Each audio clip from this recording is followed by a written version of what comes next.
안녕하세요. 명진쌤과 함께하는 즐거운 문학 시간입니다. 이번 시간 우리가 배울 작품은 이희승 작가의 뒤지가 진적이라는 수필입니다. 이 수필의 경우 내용적인 측면도 중요하지만 이 수필에 담긴 경험이 되는 시대적인 배경이 일제강점기라는 것, 구체적으로는 조선어학회 사건으로 이 작가님이 감옥살이를 하던 상황이기 때문에 그런 시대 배경에 대한 이해가 선행되어야 이 작품을 잘 이해했다고 할 수 있습니다. 그래서 이 교과서 235쪽을 보면요, 상단의 작은 글씨로 이 작품을 공부할 때 주요하게 짚어야 할 지점들이 설명되어 있습니다. 한번 보면요, 다음은 조선어학회 사건으로 감옥살이 하던 때 체험을 기록한 수필이다. 그래서 이 체험의 내용, 그리고 상황에 대처하는 글쓴이의 태도, 시대 상황과의 관련에 주목을 하라고 제시되어 있습니다. 그러므로 공부를 할 때도 이 세 가지 측면에 집중을 해서 공부를 한다면 훨씬 더 수월하게 방향성을 잡을 수 있을 거예요. 네, 그런 측면에서 선생님하고 잠깐 교과서 페이지를 240쪽으로 더 넘어가 볼게요. 이 240쪽에 이 수필에 대한 간략한 설명이 실려 있습니다. 먼저 한번 살펴볼게요. 뒤지가 진적은 1976년에 발표된 이희승의 수필 옥중 풍토기의 한 부분이다.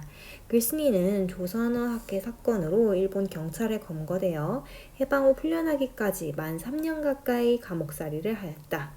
그때 겪은 것을 사실적으로 그린 것이 옥중 풍토기인데 모두 10부분으로 이루어져 있다. 10가지 에피소드를 담은 책이라는 거죠.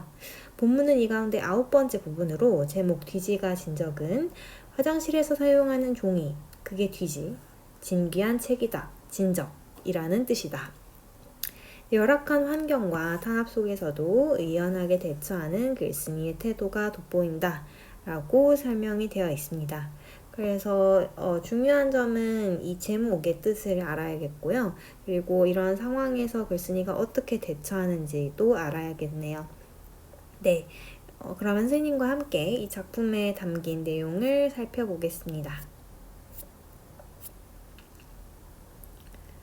자, 중요한 부분 짚으면서 가볼게요. 뒤지가 진적. 2평쯤이나 될까 말까 한 좁은 감방 안에서 7, 8명의 식구가, 때로는 10여 명이 넘는 인구가 똥통과 동거 생활을 하면서 뒤를 볼 때는 그래도 뒤지가 필요하였다.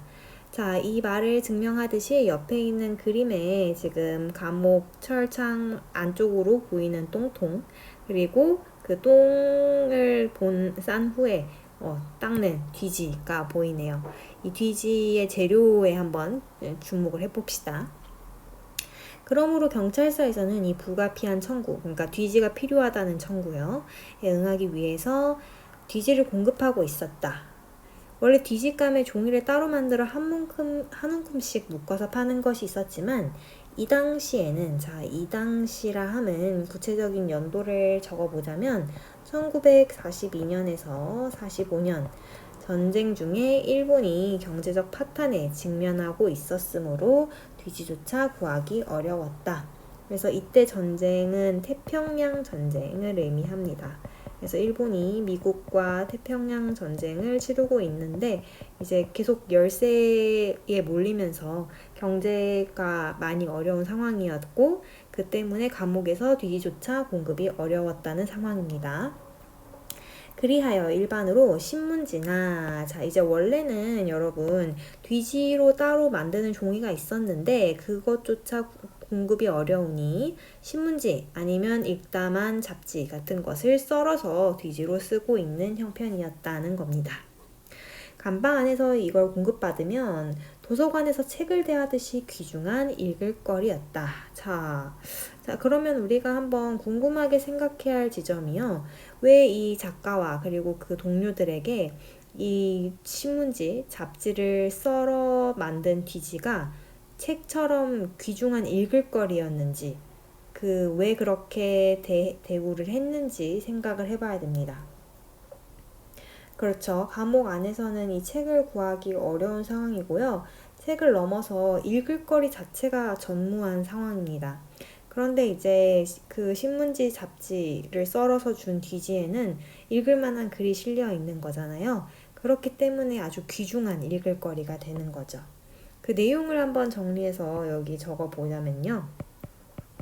이제 왜 귀중하게 되어 있느냐? 읽을거리를 구하기 어려운 감방에서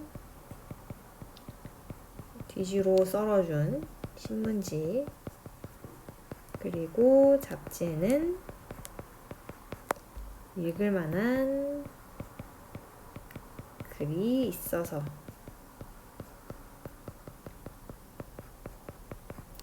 그래서 귀중한 읽을거리로 여겼다라고 추론할 수 있습니다. 그런데 경찰서나 형무소에서는 구속되어 있는 사람이 이 바깥 세상의 소식을 아는 것을 지극히 꺼리고 있어서 신문지 조각 같은 것을 좀채로 들여주지를 않았다. 자 그러면요 한번 선생님하고 밑줄 치면서 궁금증을 확장시켜 볼게요. 경찰서, 형무소에서는 구속된 사람이 바깥 소식을 아는 것을 꺼린다는 겁니다. 왜 꺼릴까요? 그렇죠. 이 바깥 소식, 그러니까 일본이 전쟁에서 지금 패배하고 있다는 것, 경제가 심각하게 안 좋다는 것, 우리나라 입장에서는 그 해방의 희망이 보이는 소식들이거든요. 이걸 구속된 사람들이 알면은 감옥 분위기가 어떻게 될까요? 굉장히 어수선해지고 혼란해지겠죠. 그래서 독립운동을 하다가 잡혀온 분들이 대다수였기 때문에 이 감옥 내부에서 새로운 독립운동이 일어날 수도 있는 거고요. 이런 측면을 고려하면 일본 간수들에게는 굉장히 달갑지 않은 상황이었을 겁니다. 그래서 아예 외부 정보를 주는 것을 차단해버리는 거죠. 그러면 우리가 이 밑줄 친 부분 밑에다 이렇게 해설을 달아줄까요? 감옥의 분위기가 어수선해질 것을 일본인 입장에서는요 염려하는 거죠. 그래서 지금 이 경찰서, 형무소는 결국 일본 주관 아래에 있는 기관들이기 때문에 일본인이라고 주어를 바꿔서 해석을 해도 될 것 같습니다. 그래서 신문지를 들여주지를 않았다는 겁니다. 만일 우리 동지들의 가족 중에서 음식물에 차입을 할 적에 음식물을 이제 들여보내는 거죠, 감옥 안에. 그때는 신문지로 싸개지를 삼은 것이 있으면 대개는 난로에 넣어서 태워버리는 것이 보통이었다. 그래도 혹시 신문지가 남아있고 그걸 뒤지로 쓰겠다고 청구하면 읽을 거리가 없어지도록 잘게 썰어서 넣어준다. 그리하여 대개는 한 장이나 두 장밖에는 더 주지 않는다. 그러면 뒤를 보기 전에 이 신문지 쪽을 한 줄 한 줄도 빼놓지 않고 읽는다. 뒤지를 바꿔서 왜 뒤를 안 보느냐고 따지는 일도 있기 때문에 똥통 위에 올라앉아서 그것을 읽어버리는 일도 있었다. 자, 지금 우리가 읽은 부분을 간략히 정리하면요.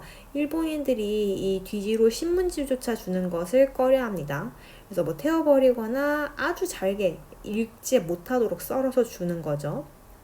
그럼에도 불구하고 이러한 탄압에도 불구하고요. 작가와 그 동료들은 이 그 뒤지를 바꿔서 한 줄 한자도 빼놓지 않고 읽고 또 왜 뒤를 안 보냐고 따진다면 그때는 이제 똥통 위에 올라앉아서 똥을 싸는 신용을 하면서까지 어떻게든 읽어보려고 합니다. 그래서 지금 상황은 굉장히 열악하지만요. 방해도 엄청나고요. 그것에 어떻게 포기하거나 체념하는 게 아니라 의연하게 대처를 합니다. 그러니까 기세가 꺾이지 않는다는 거죠. 그리고 지금 우리가 이 글을 읽어보면 알지만 분위기가 엄청나게 비극적이거나 무겁지가 않아요. 그냥 그런 일이 있었다 하고 아주 태평하게 풀어내고 있습니다. 그래서 우리가 배운 개념을 적용하자면요. 해학적으로 표현을 하고 있습니다. 그런 측면에서 읽는 우리 독자로 하여금 웃음을 유발하는 효과가 있는 거죠.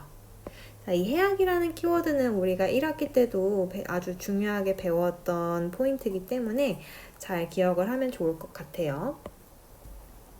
이러한 재료는 같은 감방에 있는 동지들도 읽어보기를 열심으로 바라고 있기 때문에 차마 혼자만 보고 없앨 수는 없었다.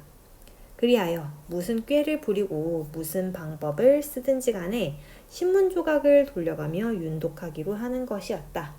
자, 윤독이 뭐냐면요.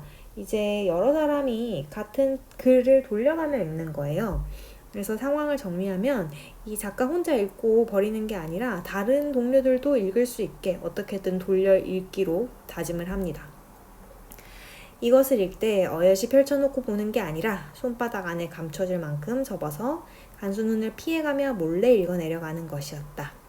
그러나 신문지 같은 것은 천재이루, 그러니까 이제 뭐 천년에 한 번이라는 뜻으로 굉장히 운이 좋아야 된다는 거죠.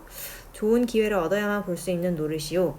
보통 경우에는 외정 당시 경찰계의 유일한 기관지로서 경무휘보라는 것이 있었다. 자, 경무휘보 한번 네모 쳐볼래요? 지금까지 내용을 정리하면 이제 신문지에는 외부 정보가 담겨 있고 이거를 간수들이 읽지 못하게 하려고 잘게 썰어준단 말이죠.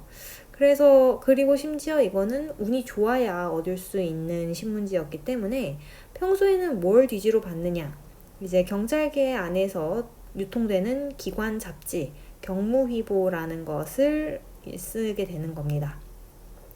그리하여 경찰서에는 이 묵은 잡지의 재고품이 상당히 풍부한 듯하여 이것으로 우리에게 뒤지를 공급하고 있었다.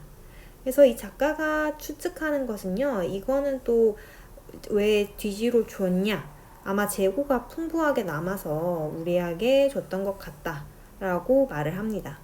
그런데 좀 더 근본적인 측면을 우리가 고려하면요, 단순히 재고의 문제를 넘어서 이 일본의 검열에 통과를 한 거죠. 왜냐? 이 잡지는 기본적으로 경찰 관계자들이 주된 독자층입니다. 그래서 경찰계의 기관지가 되는 거거든요. 그래서 이런 측면을 고려하면 이제 그 내용에 상당히 불온한 게 없다는 거죠.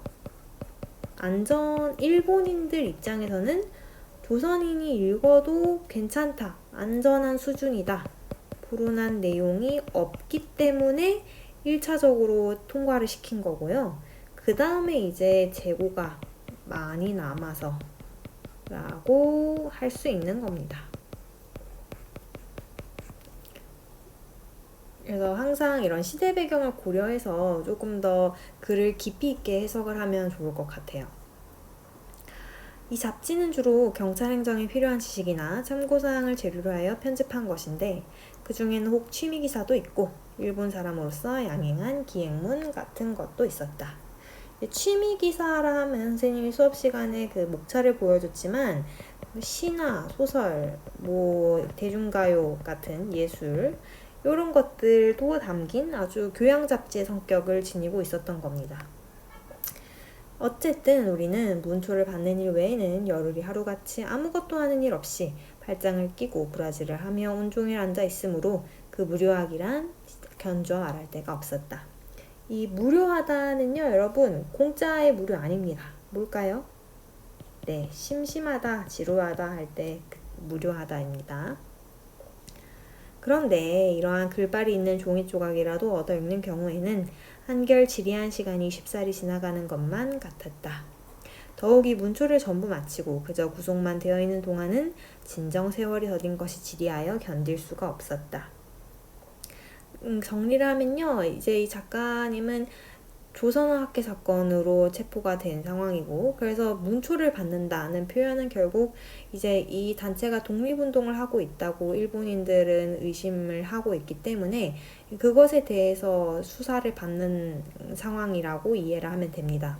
그래서 그 고문을 받고 수사를 받는 걸 제외하면은 할 일 없이 멍 때리는 시간이 전부거든요. 그런 상황에서 이 뒤지에 있는 글이라도 읽을 수 있는 것이 너무 이분들에게는 소중하고 정말 숨통이 트이는 순간들인 거죠. 그런 부분이 우리가 읽은 글에 담겨 있는데요. 자, 그러면 선생님하고 말한 내용을 간략하게 정리를 해봅시다. 밑줄은 여기다가 치고 그 옆에다가 해설을 달아볼게요. 얻어 읽는 경우에는 지루한 시간이 쉽게 지나가는 것만 같았다. 그래서 왜 이런 감상을 펼쳐놓느냐, 이분들의 어떤 출신 성분을 생각을 해봅시다. 이분들은요, 이제 조선어학회 회원들이고요. 그 말인즉슨 일상적으로 글을 읽던 분들입니다. 지식인들이라는 거죠. 그런 사람들이 이제 이 감옥에서 아무것도 할 일 없이 있다는 게 얼마나 괴로웠겠어요. 그 감옥에서의 지루한 시간을 달랠 수 있는 유일한 방법이 뭐다? 네, 글 읽기였다는 것입니다. 유일한 방법은 글 읽기였다. 그래서 이분들의 평소 생활, 지식인으로서의 성향 이런 것들을 고려하면 왜 이렇게 감옥에서도 글을 읽으려고 애를 쓰는지 조금은 이해가 갈 것 같아요. 자, 그리하여 우리는 어떻게 하든지 이 경무위보의 잡지 쪽을 많이 입수하도록 갖은 노력을 다 기울였다. 그래서 이제 경무위보라도 많이 얻어보자 하고 결심을 하게 됩니다. 어떤 노력을 하는지 한번 볼까요? 자, 첫 번째, 우선 뭐를 자주 보기로 하였다? 네, 우선 뒤를 자주 보기로 하였다. 설사가 나니까 설사 핑계를 댑니다.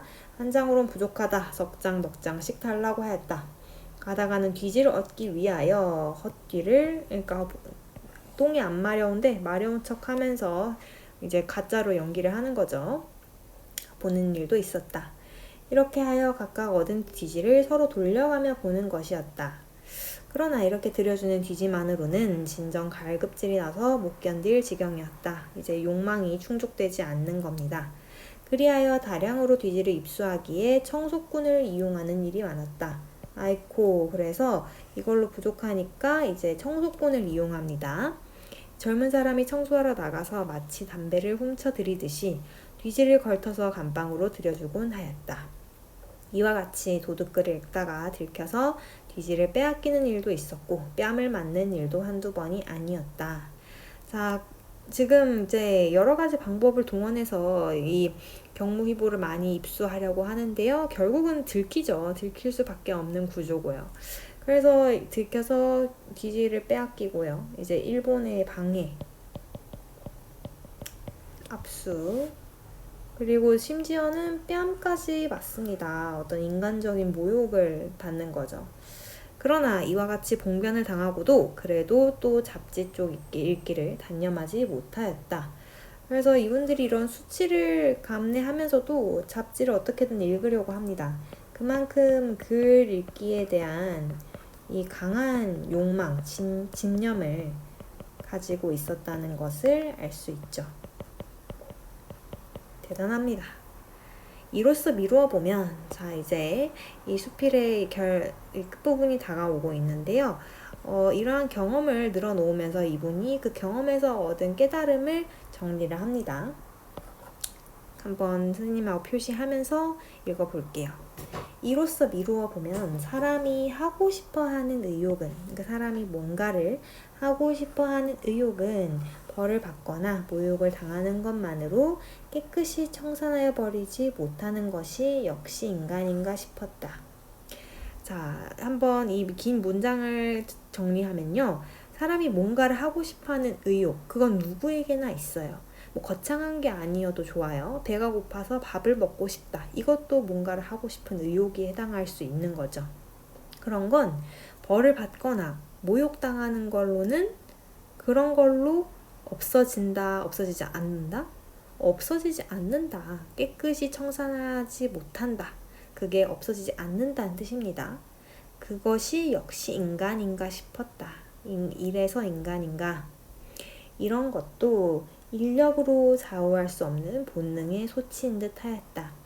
자, 이런 것도 사람의 힘으로 좌우할 수 없는 본능의 소치, 본능에서 비롯된 결과물이란 뜻입니다.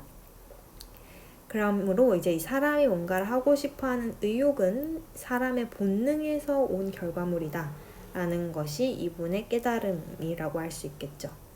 그 진정한 경지는 실제로 당하여 보지 않고서는 이해하기 어려울 것이다 라고 마무리가 되는데요.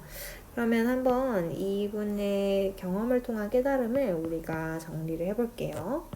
이제 어떤 열악하고 어려운 상황에서도 이분이 글을 읽고자 하셨고 포기하지 않으셨죠. 의지처럼